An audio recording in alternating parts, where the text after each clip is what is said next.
I'm Marcel, and welcome to me screaming into the void, mostly about books.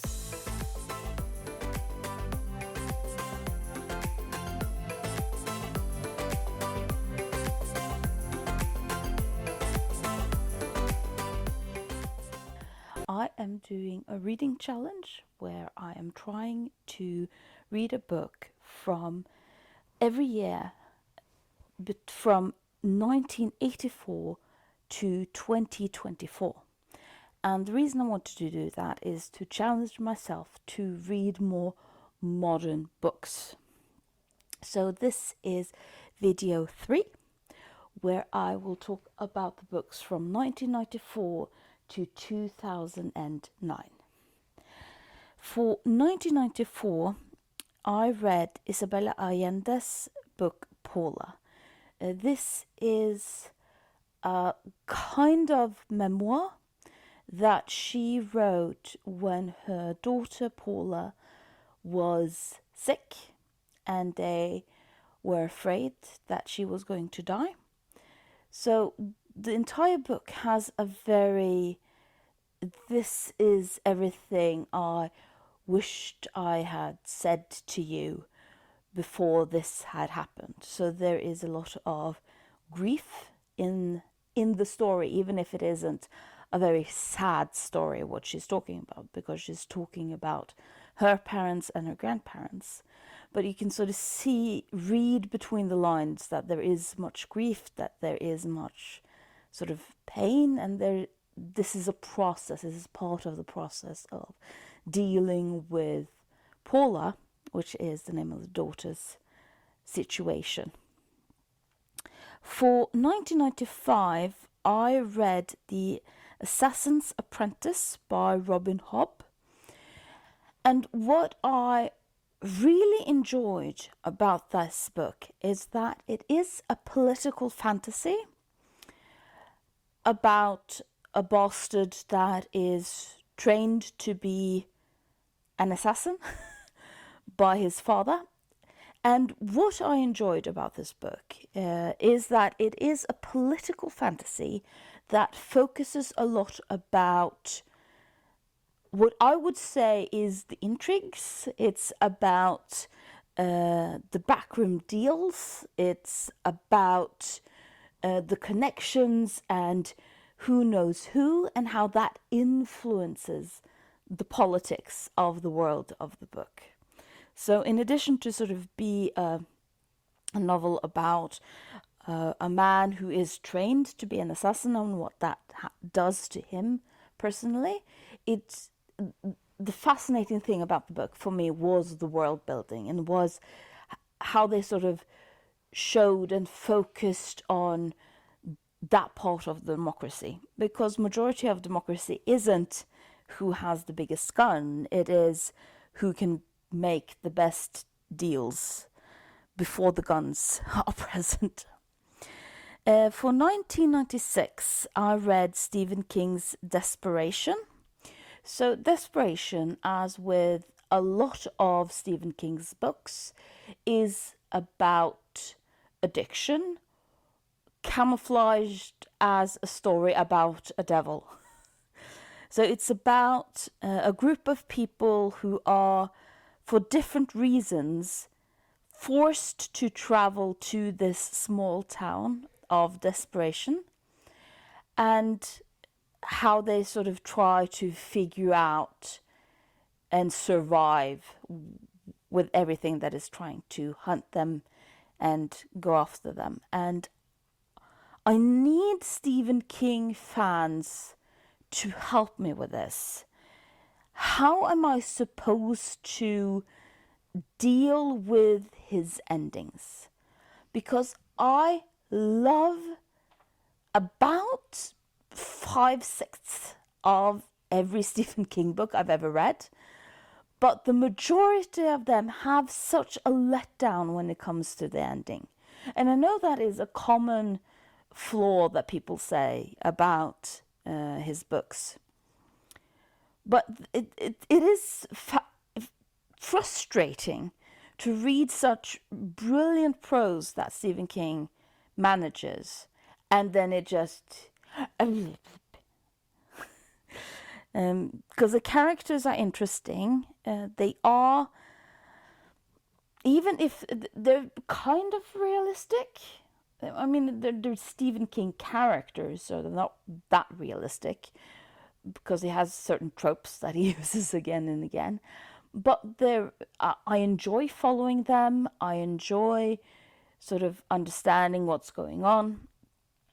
So, but how do you, as a Stephen King fan, deal with his endings? Please share. For 1997, I read Terry Blackstock's Broken Wings, and this is the story of a woman who has one of her close friends. Both of them are pilots, and the close friend crashes a plane, and then the people who investigate plane crashings comes over to see if this was something to do with the plane, if it was technical, or if it was the pilot who was to blame. And then the guy who is investigating this falls in love with the friend of the pilot. And I've read Terry Blackstock before. It's fine. It's usually it's nice, it's sweet, it's not very deep, but it's good entertaining. But this book pissed me off because I do not accept the premise.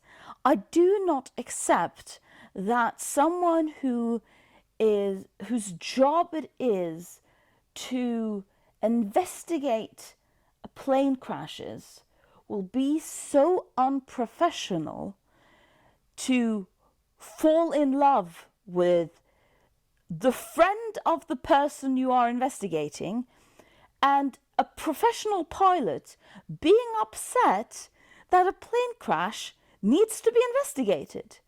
The characters are so annoying. And I know I try to... you should sort of just accept the premise in certain of these books.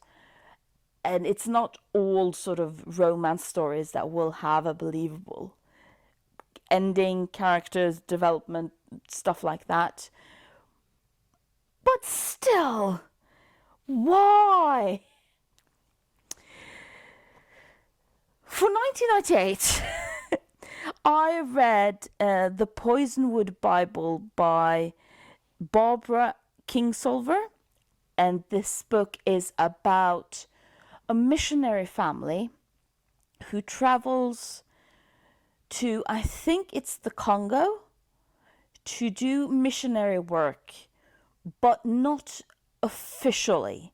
So they're not officially sent by the church, which means also that they're not privy to a lot of the resources that official missionaries get.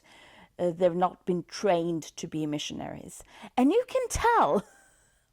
And I think that's part of the point that Barbara Kingsolver tries to do with this book, because she is the daughter of, I think it was either teachers or doctors who worked in the African country.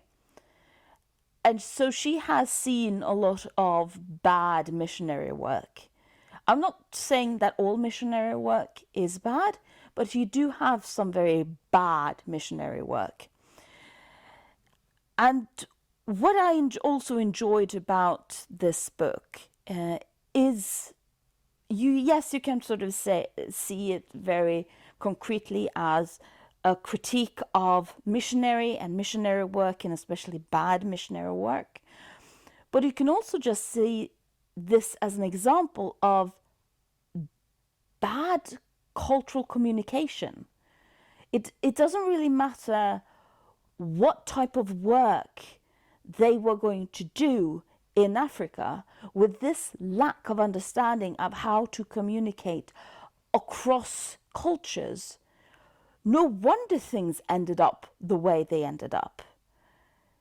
that sort of, when you are traveling to another country to do work in that other country, you need to have some understanding of the culture that you are going to work in.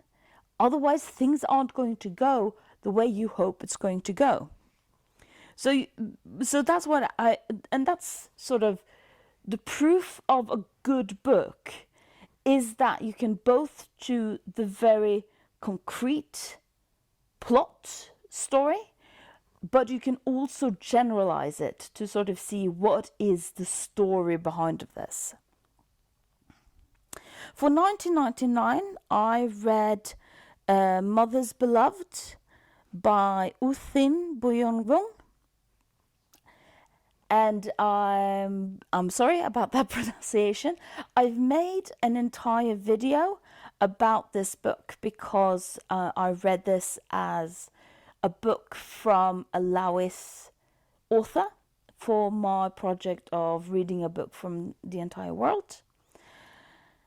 And I worked really hard to get the pronunciation right in that video. But what the book is about, it's a collection of short stories where he tries to talk about, discuss, even just with himself, what is Laos, because Laos's history is so much about being conquered, being used as a territory, having all of these foreign powers trying to say something about what they think Laos should be, that the people of Laos might not be aware of what they want for themselves because no one has asked them that question. So this is an interesting collection of short stories trying to sort of think, what is Laos culture and what does Laos culture mean for Laos future? For the 2000s, I read Morning and Evening by John Fosse. And this is a very short story, which is divided into two parts. It starts with the birth of a small boy and the father that sort of talks about what a life this young boy is going to live. And then part two is about a man who is going to die, so his last day on earth. And while it's not said explicitly, it's quite implicitly meant that this is probably the same character. So you have an entire life being summed up by the day he is born and the day that he dies. And John Fosse is such an amazing author. And what I enjoyed mostly about the book is his prose, is the way that he uses language with the repetition and with the characters and with the way it is almost, when reading Fosse, it's almost like you're sitting in a boat and you're just gliding away back and forth. And he's making you sort of think and reflect on especially life and death, which is sort of his main topics. For 2001, I read American Gods by Neil Gaiman. And I quite enjoyed American Gods. I didn't necessarily always think that I would do that. Because what it is about is that it's about the main character who is let out of prison and is then hired by as a chauffeur for Mr. Wednesday. Mr. Wednesday is, for me as a Norwegian, when I think Wednesday, I think about onsdag. Onsdag is Odin's dag. Mr. Wednesday is Odin from Norrøn mythology. And that is, in general, what the book is about. It's about an alternative world where all of the gods live together. And what would that look like? What does that mean, especially in a world that becomes more and more secular? And what I enjoyed the most was the scene that they had with the goddess Easter. Because as she stated, she is one of the most famous goddesses, in the sense that she is the one who is most praised, she is the one who is most worshipped. And then it's pointed out, yeah, but nobody knows that Easter has a goddess. That they're sort of they're worshipping the holiday, not you as a goddess. And that discussion about how religious acts and praxis sort of have been transformed in a secular view was interesting to read and interesting to sort of reflect on, especially when you sort of place it in an American context, considering that the US says it has a lot of focus on religion and religious beliefs, and that can actually be quite argued. For 2002, I read The Salmon of Doubt by Douglas Adams. This is a collection of short texts that he wrote throughout his life that was collected and published shortly after his death. And it also had some comments from some other authors that were quite fan of him, talking about how important he had been for their career. And I understand the concept. I'm understanding what they wanted to do, what they the point of the book is sort of doing an homage for him. But I personally felt like it felt kind of flat, because it's not his best work. It doesn't really have a cohesive narrative. It doesn't really have, it's not like here's a theme that Douglas Adams wrote about. So it's very sort of hodgepodge. So I wasn't really sure, but what do you want? Other than sort of celebrating him, what do you want? Why these texts? So that was disappointing in a sense. For 2003, I read Neil Gaiman's The Wolves in the Walls, which is a children's story about wolves in the walls. And of course, with a lot of children's stories, you can always have the discussion, but what does that mean? What does the wolves represent? And you can probably make an argument for quite a lot of different things, but what I enjoy with a lot of Neil Gaiman's books for children is that he is not afraid of making children afraid. He trusts children enough to say that, okay, you are now going to be afraid, you're going to feel what it means to be afraid, and that is okay. And I trust that you will understand that that is okay. And that is so important when it comes to what do we read for children. That we sort of trust them that they will manage, and especially with sort of the larger feelings like anger and fear and sadness. These are such important feelings, but you do need to learn how to deal with them in a sort of a positive way.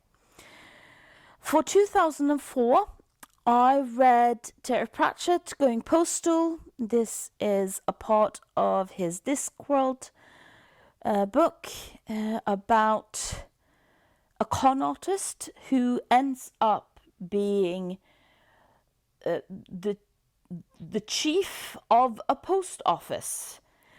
And it's a book that tries to comment about changes in technology and what do we then feel about the institutions that we have built around certain technologies.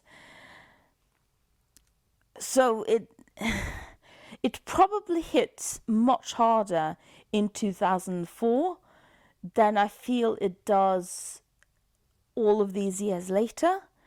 But on the other hand, I really enjoy his prose. I enjoy the characters. Discworld is always a treat to deal with. So that's Going Postal. For 2005, I read Mother's and Father's Story by Edward Hwang. This book is about a man who is a fisherman who falls in love with a woman, and they get married and settle down. And there is sort of a discussion, a wonder if this is his, also Edward Hwang's actual parents, or if this is just him imagining a story for his parents, or if it's just a random couple. But this is a very, in a sense, very Norwegian story, because it's a lot about people who move slow, think slow, feel slow, who have to deal with the fact that we can't do everything alone and we need other people. For 2006, I read Half of a Yellow Sun by, I'm not going to say this name right, Chimamanda Ngozi Adichie. And I apologize.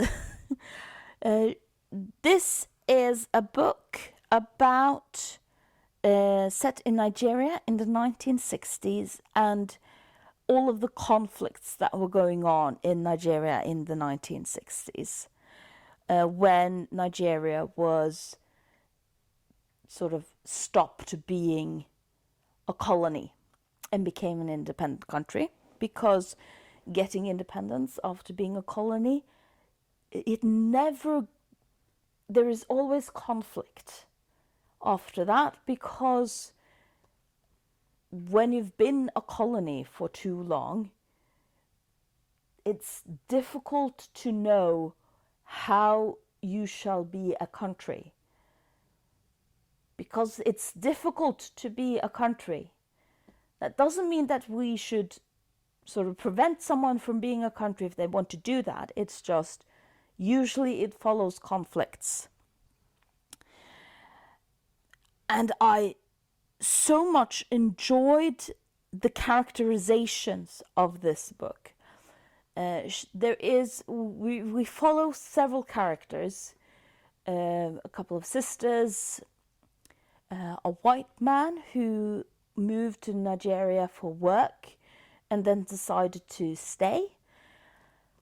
And there is the interesting fact is that there is such a discussion in the book about who is actually right and what is just two different sides to how we should figure out how we should live.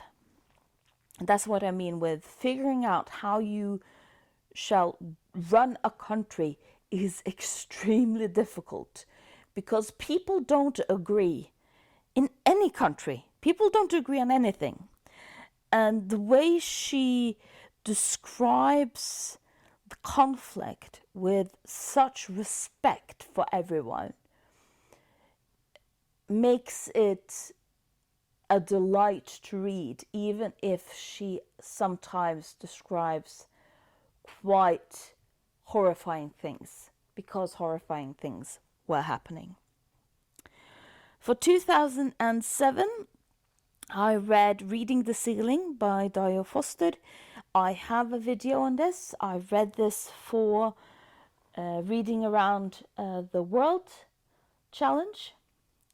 And it's about a young girl who decides she wants to lose her virginity when she turns 18, and then has to figure out, but who does she lose her virginity to? So she has 3 options, and then we sort of follow her life throughout all 3 options.